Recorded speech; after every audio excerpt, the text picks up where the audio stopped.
Здравейте! И стигаме до прогнозата за месец май за всички, които са зодия Лъв или имат асцендент Лъв.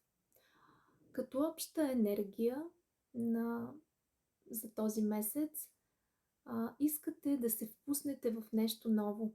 Сякаш искате да започнете живота си от начало.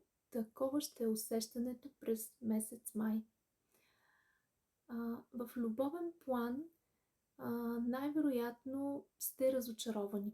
В любовен план трябва да следвате повече интуицията си, да внимавате най-вероятно какво говорите, за да не наранявате партньора си.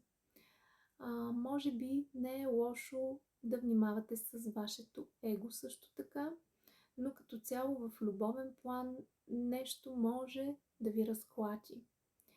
В работен план, в работата си, явно е дошъл момент и вие го усещате, в който трябва нещо да си отиде. Обмисляте най-вероятно напускане на работа или обмисляте някаква друга работа да започнете или в друг отдел да се преместите, но има нещо и вие вече сте взели всъщност решение. Ще имате нужда този месец от баланс. И ще изтегля една карта от картата Лунните карти с послания за всички лъвове и за всички, които са асцендент Лъв. Отстоявай целите си.